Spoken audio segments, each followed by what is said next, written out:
जय श्री कृष्ण, राधे राधे। स्वागत है आप सभी का पुष्टि मार्ग यूट्यूब चैनल में। पवित्र पुरुषोत्तम मास के 28वें दिन में आज हम सुनेंगे 28वां अध्याय, कर्दय ब्राह्मण को दिव्य विमान की प्राप्ति।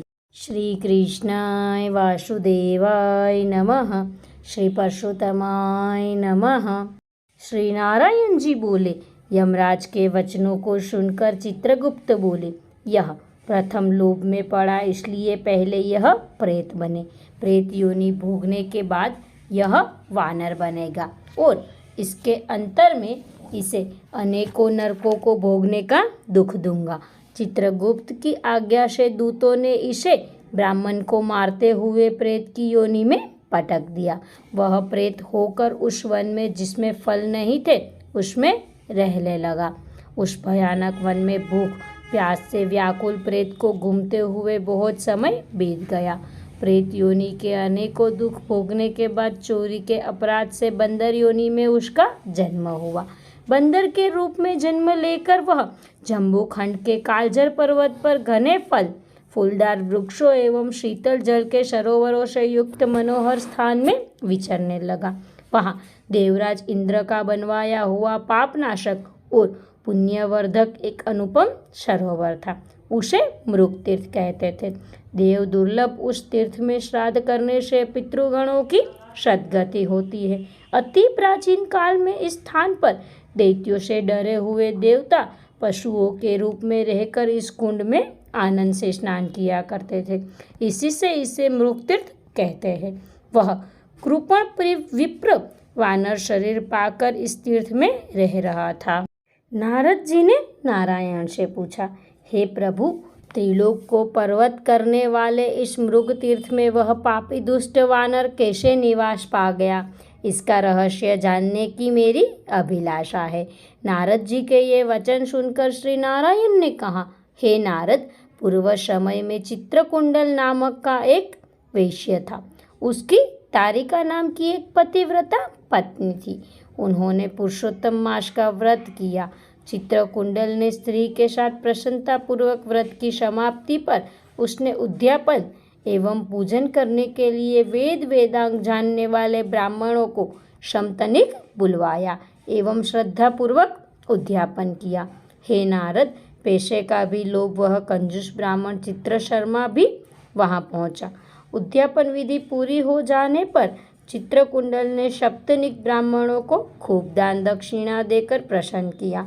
सभी ब्राह्मण दक्षिणा लेकर प्रसन्न मन से घर चले गए, किंतु वह लोभी ब्राह्मण ठहरा रहा।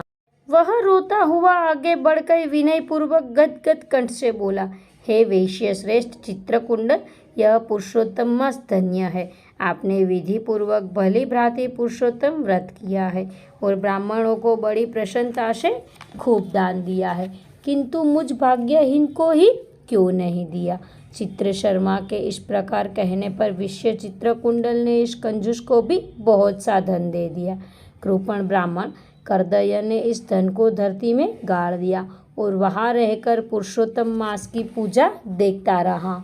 श्री नारायण ने आगे बताया, हे नारद, उस कंजूस द्वारा पुरुषोत्तम मास पूजा को देखने एवं स्तुति सुनने के पुण्य से, चाहे वह धन के लोभ से ही की थी, वानर रूप में उसका जन्म मृग तीर्थ में हुआ।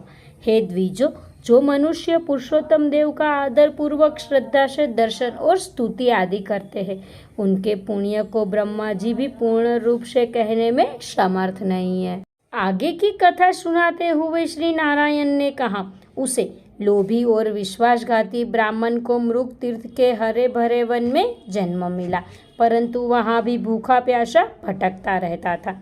जन्म से ही उसके मुख में पीत विकार के कारण घाव था, जिसकी पीड़ा के कारण वह कराहता रहता था और घाव से खून बहता रहता था। वह इस प्रकार के जीवन से तंग आ चुका था। इस प्रकार उसे भूखे प्यासे दुख भोगते देवयोग से पुरुषोत्तम मास आ गया। पुरुषोत्तम मास के कृष्ण पक्ष की दशमी के दिन वह प्यास से व्याकुल भटकते हुए एक कुंड के पास पहुंचा। भूख प्यास से व्याकुल वह बंदल कुंड के किनारे एक वृक्ष पर चढ़ गया और एक पेड़ से दूसरे पेड़ पर कूदा, किंतु पूरी तरह उछल न सकने के कारण बीच में ही गिरकर कुंड में आ पड़ा। वह 4 दिन कुंड में पड़ा रहा और 5वें दिन उसके प्राण निकल गए। श्री नारायण ने आगे कहा, हे नारद, पुरुषोत्तम मास में तीर्थ के जल में भीगने के कारण उस वानर के सब पाप निवृत्त हो गए। वह उसी समय नील कमल सुंदर और दिव्य आभूषणों से भूषित, जिसमें भगवान के पार्षद बैठे थे, वहां आकाश से उतरा। यह देखकर वह दिव्य देहधारी वानर अत्यंत आश्चर्य करने लगा कि कहाँ तो मेरे जैसा पापी और कहाँ ये सुख तो किसी महान पुण्यतमा के लिए है। इस प्रकार तरह तरह के विचार करते हुए उसे बड़ा ही आश्चर्य हो रहा था, परंतु उसकी समझ में कुछ भी नहीं आ रहा था। इति श्री बृहन्नारदीय विषय पुरुषोत्तम महात्म्य अध्याय 28 समाप्त। श्री कृष्णाय वासुदेवाय नमः। श्री पुरुषोत्तमाय नमः। जय श्री कृष्ण।